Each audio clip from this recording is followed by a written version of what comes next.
Welcome back to Hardball. Is it time for the Republican Party to take on Sarah Palin? Joe Scarborough wrote today in the Politico that it's high time, and he writes, quote, "It's time for the GOP to man up." Well, Pat Buchanan's an MSNBC political analyst, and David Corn's a Washington Bureau Chief, the Washington Bureau Chief for Mother Jones, and writes for PoliticsDaily.com. I see Pat, he's already got his wizened eyes ready to defend the womanhood and greatness of Sarah Palin. Go ahead, Pat. Take on Joe Scarborough, your morning mate.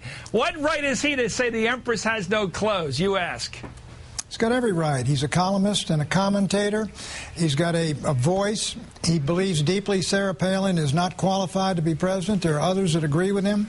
I think Peggy Noonan's been very critical. I think Mona Charen, other columnists had. But my view is basically this. I think she has certainly earned a right, if she wishes to compete in the Republican primaries, to have that competition and to try and prove she's fully qualified to be president. She's got enormous assets, a tremendous following, political instincts. Her last two statements on the WikiLeaks thing and on the Fed have been right on the money, which suggests she's staffing up. I think we give her a chance to prove herself, and for heaven's sakes, I think we don't want another Goldwater-Rockefeller battle where we tear the party apart before we get to the convention. I think that'd be wonderful if the party teared itself apart. Do you believe she has the right stuff? I want to ask Pat, hold on just for a second. I want to get the answer from the Republican or erstwhile Republican here. Do you believe, with your hand on a Bible, that she has the right stuff to be President of the United States, Commander-in-Chief, and all that goes with it? Do you, Pat Buchanan, are you willing to say now she has the right stuff? Those are my words. I'm asking you if you accept them. She's got a lot of the right stuff. A lot of it. A lot of it. Wait a minute. I think he's hedging. You're hedging, Pat. I think she's got the instincts, the courage, the charisma, the following. Has she proven yet she's got the depth on the issues and the ability to handle issues abroad and at home, especially abroad? She has not demonstrated that yet, but I do believe she should have a chance to do so if she wishes to run in the primary. She had a chance to demonstrate it when she was... Well, the trouble with that argument... Go ahead. Chris, she had a chance to demonstrate this when she was governor of Alaska, and she couldn't take the heat. She couldn't make it through a full term there. Now she wants to pretend she's presidential timber. Well, I know why some people are following her, but that's why a lot of people in the Republican Party say, listen, this would be a big mistake if we went down this path. The problem that the Republicans have is that they really have nobody to say no to her at this point who has any clout, any influence, any power explain that why. can block her. Well, why? Well, who? Karl Rove, and Barbara Bush. These are mosquitoes that she can just swat away. If she runs, she will have to be defeated by other Republican candidates. Okay. Mitt Romney, Mike Huckabee, and I'll tell you what, they're not going to take her on now because there's a chance she may not run. And if she doesn't run, they want her support. Right. Right, so they're not going to come out let me ask you, Pat, you have just... Sure. Pat, I just want to give Pat one more bite at the apple here. When I asked you if she had the right stuff to be president, you said not all of it. You just put her in league with about 329 million Americans who you're not sure have the right stuff to be president. No. Let me tell you this. Do I think Palin has the right stuff to be president? I'm not sure. Do I think Mike Pence has it?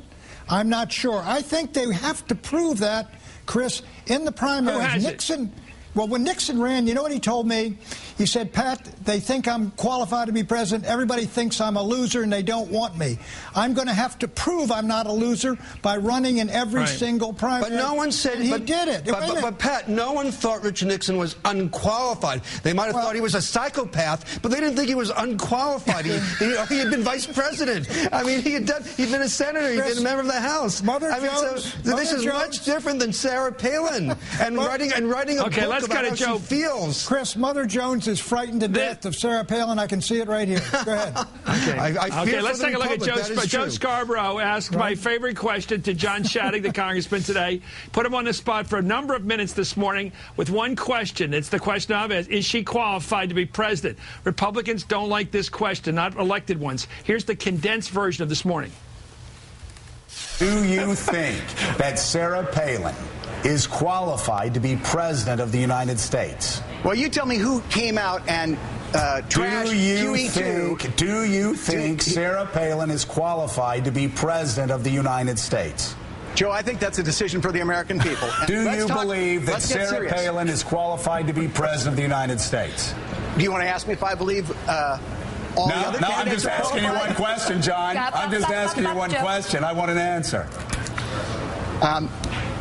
Are they at the White House going to discuss Iran today and what's going on with the leaked documents? Come on, Joe. Wow. Do I think Sarah Palin is qualified? Yeah. I think the American people and the Republican Party will make that decision, as the process requires. God, you know, Pat, this reminds me of the good old days of are you now or have you ever been a member of the Communist Party? This is the question that a lot of people don't like to ask, but here's the question. I guess the argument, go ahead, I want to get the argument that I think Joe Scarborough, our colleague, has made here, which is this is going to take a lot of time dealing with Sarah Palin, and it's not going to end up with her nomination. It's going to distort the process, putting all the focus on her. People will be nice to her. Some will treat her like a pinata at some point. I expect Newt Gingrich will take some shots at her at some point. But in the end, it won't really have anything to do with picking a president. Don't you need to, since you think you face, and everybody does, I think fairly, a very close election in 2012, don't you want to get to the business of picking the nominee from day one with the first debate rather than having her, who's so exciting in terms of politics, distracting? Your thoughts? No, Pat? no, I don't. Hey, Chris, look. If Republicans are going to win, it's got to be a coalition of moderate Republicans, Republican establishment conservatives, and the Tea Party types. Now, Sarah Palin brings cards to that table. You don't want to give any of it up. We don't want to make the same mistake we made in 1964 when we tore ourselves apart before we got to San Francisco. So I think let the woman, if she wants to run, let her run and make her case. And if she wins that nomination, she can only win it by beating these folks and beating another finalist in debates and everything else. That's how Obama did it. That's the problem that the Republicans face. If they are nice to her and they let her compete the way that Pat suggests, there's a chance she might get the nomination. And right now, you know, the polls and I think people in the Republican Party and the leadership, you know, realize that she will have the least likely chance of any of the major Republican candidates at this point in time. Now, so the problem is, can you stop Republican voters from going over that cliff? The answer might be you can't. All right, well, let me look. She may look right now. The national voters, all the country at large, says by and large they think she would be the weakest of the major candidates. That may prove true, but do not attack, in my judgment, and try to destroy a candidate who will be an enormous asset to you in November if she loses. Right. And if she wins, for heaven's sakes, she's only going to win because if she wins, because she's beaten people like Romney who have been out there, maybe Huckabee who's been out there. If she does that, the party wants her. But I think the thing that Pat is right about. I need to go to Pat on this. Pat's right about a lot of things. David, just hold for a second. Pat, you say you're not sure she has the right stuff to be president. Name the cabinet post that you're sure she's capable of right now. The member of the United States cabinet, which one do you know for sure that she's capable of filling? Any cabinet post, name it. Vice President of the United States. She could do that job. Well, there's nothing to do except wait for the president. She had it, and then all the concerns that people have is, as a student, does she have the knowledge on the issues and things like that? As the vice president, I'm not sure Spiro Agnew, whom I supported, did he have all I think you made a mistake. Policy? No. You made a mistake here. I don't know if she's qualified to be VP. Well, then she's qualified to be president. She must be qualified to be president if she's qualified to be vice president. Pat, I don't know if she has the Constitution. Listen, that's what John McCain thought. Yeah, well, that's what the Republican convention thought. Well, John McCain was wrong. John McCain was wrong. I think Sarah Palin is with us no matter what Joe Scarborough says. Anyway, thank you, Pat Buchanan. Thank you, my friends. She's good for business. As David Corn. You're both my friends.